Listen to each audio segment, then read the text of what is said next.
Hello, greetings to everyone in Russia and to the President of Russia. So, I'm giving a prophetic message to the President of Russia, and the message is about the gays and or gayism or homosexuality in the legislations and the cultural values concerning or surrounding that subject. So, I was given a message to give to you. The first message being build a cultural team that emphasizes and educates.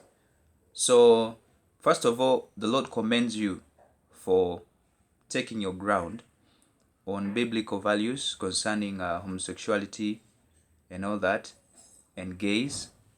And then He tells you that uh, this is what they are planning, or what these other people who are planning to promote homosexuality are planning to do. They are planning to use education to change the whole idea that you've put in place. So the first thing is build a cultural team for emphasis and education. Then the second message says it's still about watching. Now you should watch the education system. Make sure you watch it and look at the programs, the curriculum, the systems in place, and what new systems are being suggested. You need to pay attention to that because that's the loophole that they seek to explore. Then the last message is you are required to be strong. You are required by Jesus to be strong because you're going to face a lot of pressure left and right. People trying to advise you and telling you that you're wrong and all these things. So you need to be strong and do not bend. That's the final message to you. Now, finally, as I'm closing, this whole thing is a cultural issue. There are certain culture is so important that it binds people together. Now, if you have a culture system in Russia, and that culture is protects people in a certain way, it needs to be respected, right? Now, I don't believe that in Russia homosexuals are persecuted or they are thrown in jail for being homosexuals. I don't think that's the case, but if it's the case, then it should be different because God does not force people to do what He wants him to do. He gives them free will. Okay?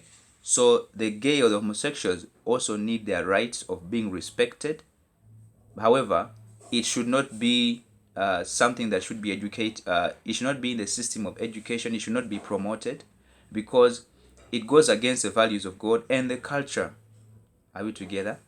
Now, the other countries in Europe and even in some other places, they say, it's okay for, one of the rights of the gays is for them to educate the children, to be openly in the public and promote it, and they say it's a right. And yet when it comes to certain things, they draw lines.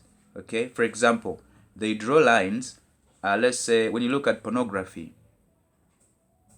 you'll find that in certain European countries, if people watch pornography on the internet privately, it's not against the law and nobody cares. But when somebody performs those sexual acts in the open, maybe on the streets or in a park, then they get arrested and they get charged. Why is that? That's culture. You're drawing a line somewhere because it's offending some people. Look at Hollywood. Hollywood, the actors in Hollywood act openly and they don't hide it. But why is it that when it comes to pornography, it is not done on the streets, it's not done openly, it's not publicized because it goes against the cultural norms. It offends a lot of people. So to say that the cultural argument does not hold water, it doesn't make sense because at some point you have to draw a line, and that line will offend some people. There are people who draw the line closer and some draw the line further. But at the end of the day, a cultural value has to be drawn, whether you like it or not. And if you don't draw a cultural value, then the nation will fall apart because culture builds and it protects, and then it connects people together.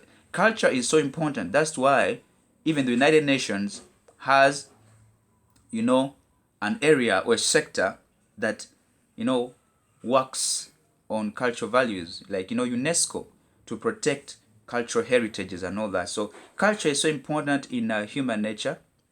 So you remember this: people who say that the feelings of homosexuals matter, but the feelings of those who are offended by homosexuality being displayed openly